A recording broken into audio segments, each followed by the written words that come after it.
ओम गणेशाय नमो नमः। ओम नमो नारायण। सभी दर्शकों को षटतिला एकादशी की शुभकामनाएं। प्रिय दर्शकों, भक्तों, यूं तो एकादशियां वर्ष में 24 हो जाती हैं। सभी का अपना अपना बहुत अधिक महत्व है और अपना विशेष महत्व लिए हुए हैं। फिर भी कुछ एक विशेष प्रकार से कुछ समझाने का प्रयास कर रहे हैं हम लोग अपने दशनाम भृगु साधना चैनल के माध्यम से कि माघ मास की एकादशी बहुत विशिष्टता लिए हुए है। यूं तो सभी एकादशियों का अपना अपना बहुत पूर्ण और विशेष महत्व है, क्योंकि माघ महीना स्वयं अपने आप में स्नान का, दान का, जप का, पूजा का, नियम, व्रत, अनुष्ठान, शिव आराधना, सूर्य आराधना, तीर्थ का स्नान, इसका महत्व लिए हुए है।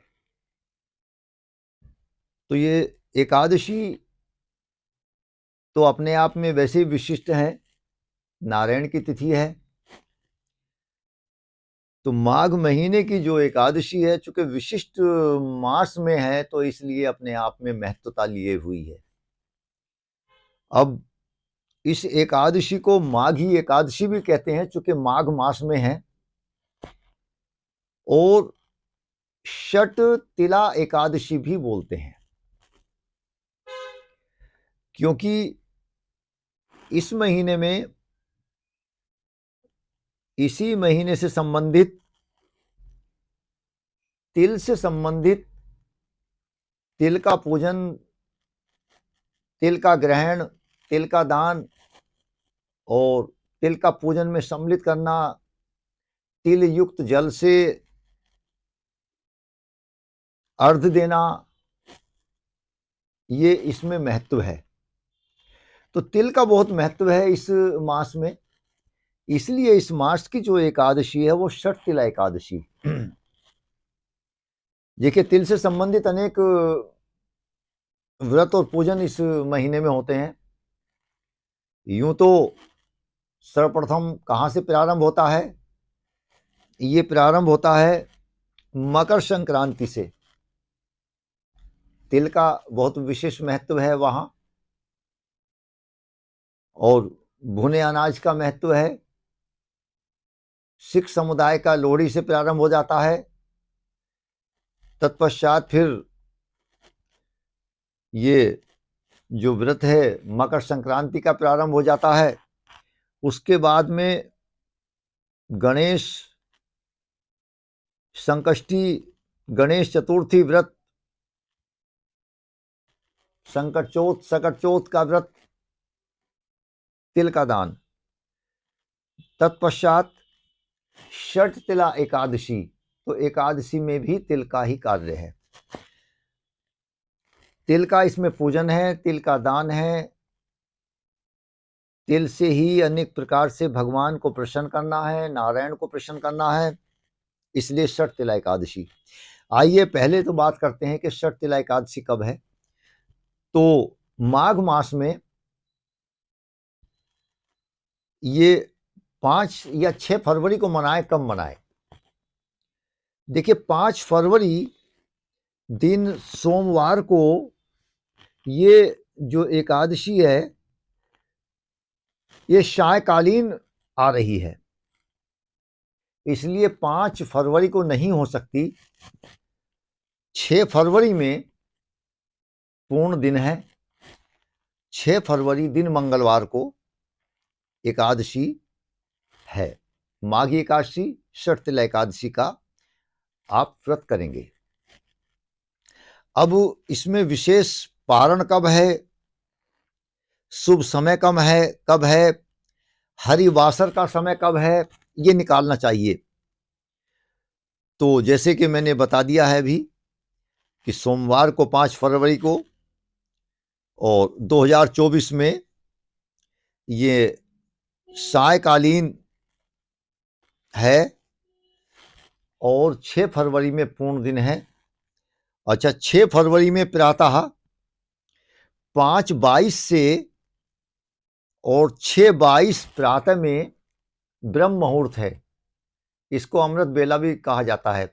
इस बीच में यदि स्नान करें 5:22 से लेकर 6:22 के बीच तो बहुत शुभकारी होगा। जो भी पूजा पाठ करेंगे तो भगवान की कृपा बहुत होती है। ब्रह्म मुहूर्त है, चूंकि ब्रह्म का मतलब है, ब्रह्म का मतलब ज्ञान, और ज्ञान और ब्रह्म, ब्रह्म आपका ब्रह्मांड है और ब्रह्मांड संसार को कहते हैं, और जो हमारा मस्तिष्क है उसके अंदर ये पूरा ब्रह्मांड है। तो वो अच्छी तरफ लगता है, भगवान की कृपा होती है, शांतमय वातावरण होता है। उस समय में किया हुआ कार्य ब्रह्म मुहूर्त में सभी भगवान की कृपा होती है और प्रभु की कृपा होती है। सारा देवलोक जगा होता है, भगवान के चरणों में ध्यान होता है, शांतमय वातावरण होता है। इसलिए सूर्य नारायण उदय होने को होते हैं, तो ऐसे समय में स्नान आदि करना, पूजा करना बहुत ही शुभकारी, श्रेष्ठकारी, मंगलमय होगा। अब इसका एक विशेष के हरिवासर का समय क्या है। देखिए, हरिवासर का जो समय है उसमें हमको क्या करना चाहिए कि पारण नहीं करना चाहिए। पारण आप कब करेंगे? पारण आप करेंगे ये 7 फरवरी को पारण इसका होगा, और इसका पारण जो है लगभग 2 बजे दिन में आसपास में पारण होना चाहिए। अब इतने समय तक भक्तगण कैसे भूखे रहें, लेकिन लगभग 2 बजे के आसपास 7 फरवरी में पारण है। चूंकि द्वादशी तिथि का पहला और चौथाई हिस्सा करने के बाद में, ये बहुत विशिष्ट बात है, द्वादशी तिथि में हमको पारण कब करना चाहिए? पारण करना चाहिए द्वादशी में, और द्वादशी का हमको हिस्सा बनाना चाहिए पहला और चौथाई हिस्सा निकाल के। पहले और चौथाई हिस्से में प्रथम में चरण में और चतुर्थ चरण में हरिवासर का योग होता है, इसलिए उसमें भोजन नहीं होना है। तो लगभग 2 बजे भोजन करेंगे, पारण करेंगे आप लोग 7 फरवरी दिन बुधवार को।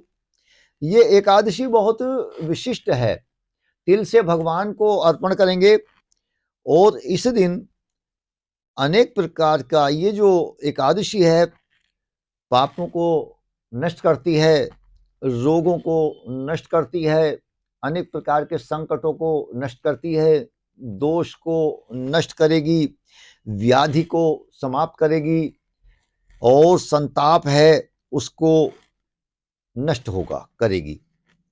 पूर्ण रूप से भगवान का, नारायण का व्रत करें, एकादशी कथा को श्रवण करें, और भगवान के चरणों में ध्यान रखते हुए इस दिन भगवान को पूर्णतः अपने आप को निमित्त होकर करके, और कदली वृक्ष पर अर्थात केले के वृक्ष पर का भी इस दिन पूजन आप कर सकते हैं, नारायण का पूजन कर सकते हैं।